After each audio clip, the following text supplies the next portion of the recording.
হুগলির শেওড়াফুলির সুরেন্দ্রনাথ বিদ্যানিকেতন গার্লসের পড়ুয়ার ট্যাবের টাকা হ্যাক করেছিল, তাদের টাকা ফিরতে শুরু হয়েছে। 12 জন পড়ুয়ার ট্যাবের টাকা সরিয়ে ফেলা হয়েছিল অন্য অ্যাকাউন্টে। শ্রীরামপুর থানায় 6টি স্কুলে 33 জন পড়ুয়ার ট্যাবের টাকা চুরির অভিযোগ দায়ের হয়েছে। সুরেন্দ্রনাথ বিদ্যানিকেতন স্কুলের প্রধান শিক্ষিকা জানান, থানায় অভিযোগ দায়ের করা হয়। যাদের টাকা অন্য অ্যাকাউন্টে চলে গিয়েছিল তাদের মধ্যে 3 জন টাকা পেয়ে গেছে। স্কুল পরিচালন সমিতির সভাপতি সুজিত কুমার মিত্র বলেন, সরকার সিট গঠন করেছে, তদন্ত চলছে। আমরা যেখানে যেখানে জানানো সব জায়গায় জানিয়েছি। স্কুলের প্রধান শিক্ষিকা রেশমি মুখোপাধ্যায় ভট্টাচার্য জানিয়েছেন, অন্য অ্যাকাউন্টে চলে গেছে সংখ্যা 12 জনের টাকা, তাদের টাকা ফেরানো হচ্ছে। শতাধিক পড়ুয়ার ট্যাবের টাকা হ্যাক হয়। মুখ্যমন্ত্রী জানিয়েছেন সবাই টাকা পাবে। এটা ঠিকই, 11 জনের টাকা অন্য অ্যাকাউন্টে চলে গেছে, আর একজনের টাকা তার ব্যাঙ্ক অ্যাকাউন্টের প্রবলেম থাকার জন্য সেটাকে আমরা ডিআইকে জানিয়েছিলাম, ওর টাকাটাও ঢুকে গেছে।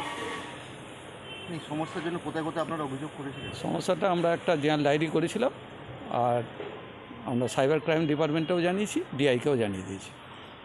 মানে মুহূর্তে এই যে অন্য অ্যাকাউন্টে চলে গেছে, এটা কারণটা কি? মানে যার অ্যাকাউন্ট সেটা তো এখন তদন্তের ব্যাপার, সিট গঠন হয়েছে, সরকার এটার এগেনস্টে স্টেপ নিয়েছে, তারা তদন্ত চলছে, সুতরাং তদন্তের ব্যাপারে তো আমি কিছু বলতে পারবো না, তদন্ত সাপেক্ষ। তবে আমরা যেখানে যেখানে জানানোর দরকার আমরা সব দিয়েছি। অটোমেটিক্যালি আপনার পশ্চিমবঙ্গ সরকার অলরেডি সেই অ্যাকাউন্টগুলোতে আবার নতুন করে টাকা পাঠাতে শুরু করে দিয়েছে, এবং যেটা আমার কাছে এখনও খবর আছে, মেয়েরা অলরেডি 3 জন পেয়ে গেছে টাকা। আপনার নামটা? আমার নাম সুজিত কুমার মিত্র, সভাপতি, সুরেন্দ্রনাথ বিদ্যানিকেতন ফর গার্লস। অন্য অ্যাকাউন্টে চলে গেছে এরকম সংখ্যা 12টা, আর একজনের ফেলড ট্রানজ্যাকশান আছে, মানে 12+1, তো অন্য অ্যাকাউন্টে গেছে 12 জনের। আর একজনের ব্যাংকের নিজের প্রবলেম ছিল আর কি, ও মনে হয় ডরমেন্ট ছিল অ্যাকাউন্টটা, ওরটা তো ওইগুলো নিয়ে সমস্যা হচ্ছে না, সমস্যা তো হচ্ছে এই ফেলড ট্রানজ্যাকশান, এই মানে যেগুলো রং অ্যাকাউন্ট আর কি। কোথায় কোথায় অভিযোগ বা কোথায় কোথায় জানিয়েছিলেন?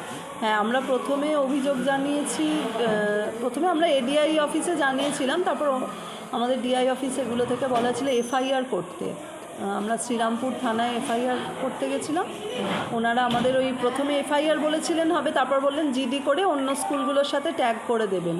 তো ওই রিষড়া বিদ্যাপীঠ স্কুলের এফআইআরের সাথে আমাদের স্কুলের এফআইআরটা ট্যাগ করেছিলেন। আর আমরা বাকি সব পেপারস নিয়ে আমরা এতে গেছিলাম, ওই সাইবার ক্রাইম যে ডিপার্টমেন্ট আছে চুঁচুড়ায়, ওখানেও গেছিলাম, ওনারা সব নিয়েছেন। ওনারা বললেন যেহেতু সিট গঠন হয়ে গেছে, কাজেই আর আলাদা করে ওখানে এফআইআর করতে হবে না, শ্রীরামপুরেরটাই ওখানে মানে ফরওয়ার্ড হয়ে যাবে। তারপর আমরা আবার ডিআই অফিসে বাকি সব পেপারস দিয়ে জমা দিয়ে দিয়েছি। টাকা ঢুকেও গেছে, কয়েকজন মেয়ে রিপোর্ট করেছে, কাল রাতেই বলছে যে টাকা ঢুকে গেছে। 3 জন মানে গ্রুপে জানিয়েছে, এবার আমি ওদের থেকে জানতে চেয়েছি, বাকিরা হয়তো অ্যাকাউন্ট চেক করেনি, করলে হয়তো দেখবে। আপনার নামটা কি?